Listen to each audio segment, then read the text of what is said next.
To continue on my whole train of thought about beauty and being rejected and being validated, and being rejected and being physically affected by people that physically attacked. You can go back to the era of racism, which still exists, obviously, but the civil rights era before the slavery era, and how, in some sense, Europeans or whatever white Americans found black people so attractive to the extent that they enslaved them and they wanted to own a slave. They wanted to own a black person. But why? Because in some sense, that was an attractive thing to own, to possess. They wanted to possess the black body.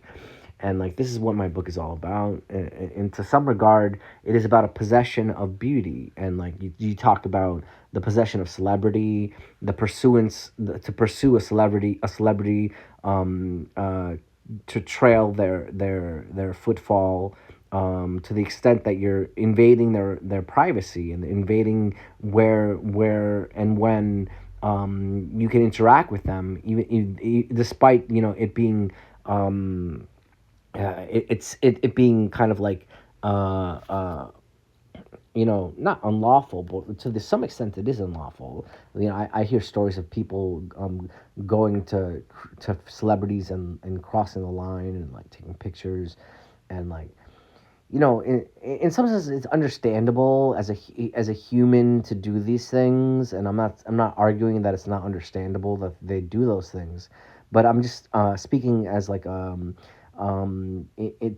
to understand the opinion and the thought process of these celebrities and these black people.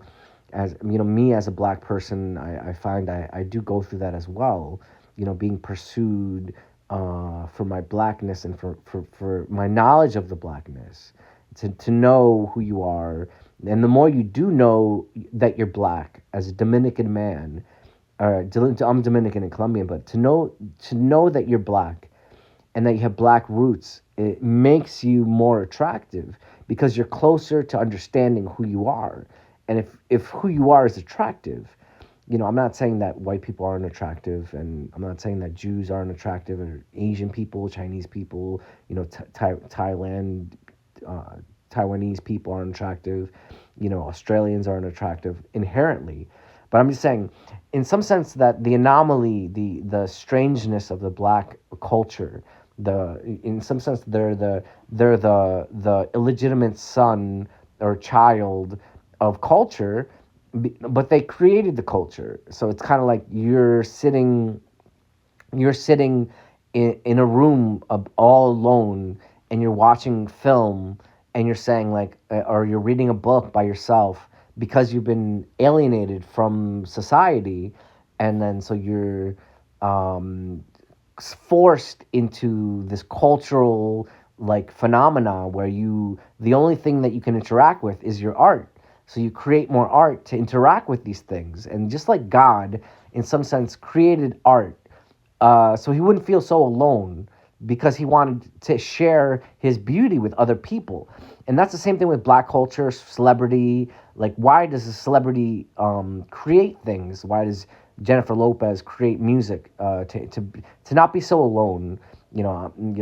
Forgive my Jennifer Lopez example. I don't listen to Jennifer Lopez or anything, but it's not like whatever her creation is not valid to some people. And like, there's an idea of hierarchy of art and what is closer to beauty. But besides that, the example of the boy or girl sitting like as a latchkey kid in the 90s, watching TV and then figuring out that they actually are alone and isolated from society. So they have to, in some sense, they have to submit themselves to the action of creating beauty and creating art so that they can have children. In many regards, it's a metaphor to have children that will accompany them and to create a some lover, someone that loves them, by the force, the creative force of enticing, like, you're enticing this lover, or you're enticing this lover so that you can create children and create more art. And, like, there's something to say about being in love and creating work, and there's also something to say about not being in love and just loving yourself. And I think for me, uh, one of the main examples of creation would be to love something. And, like, it's even said that, like, if you do not love your characters when you're writing, then, like, it comes off as kind of like jilted and jaded and horrendous. Really, it comes out ugly. Because, like, even in Mary Shelley's Frankenstein, you ended up loving the monster, and you started experiencing some sort of empathy towards the monster. But then you also started having empathy towards Frankenstein, the doctor, because it's like, so you love both characters. And, like, why do you love both characters? Because in some sense they're all both flawed, and tragically flawed, and they both of them couldn't, like, connect their flaws and, like, resolve them in some. There was no resolution except for the culmination of what happened. And, like, I'm not going to ruin the book for you, but there was a culmination of what happened. And, like, is it ugliness? Is it ugliness to be alone? And, there's a sequel, obviously, Frankenstein's Bride. And so we all know that perhaps Frankenstein, got married and had a wife. And I mean, the monster, Frankenstein's monster, got married, and et cetera, et cetera. But I mean, that's the resolution that. But that's not Mary Shelley's story. But you know what I mean. I mean, in some sense, there has to be a resolution, and, like, we all yearn for the resolution. And that's, as a human species, we all yearn for our own, like, our resolution from our problems. And sometimes you just have to create your own resolution. You have to create your own redemption. And, like, how do you redeem yourself? By creating art, beautiful art. And, like, I know I dwell a lot about art and culture, but, even if you're not an artist, you do find examples of freedom through the experience of experiencing freedom, experiencing creation.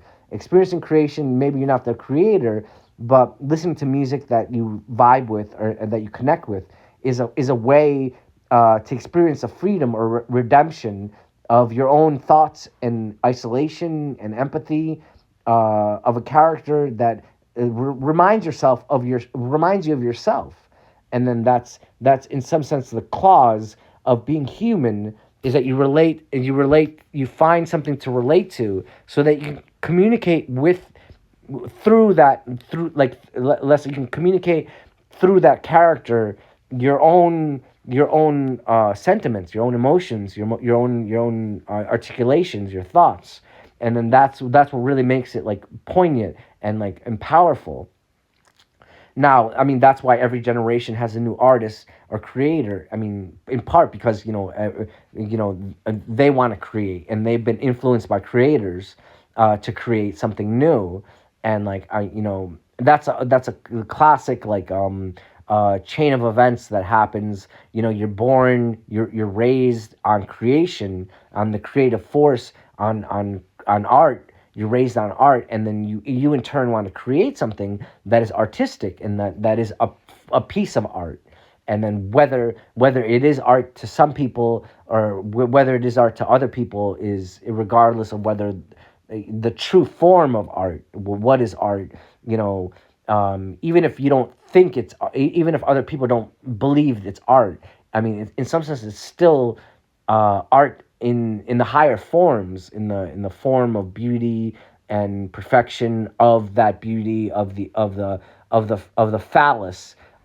It's in some sense you're creating the phallus, or a female version of the phallus, a reciprocal. You're creating something that can create, that in turn will create for you.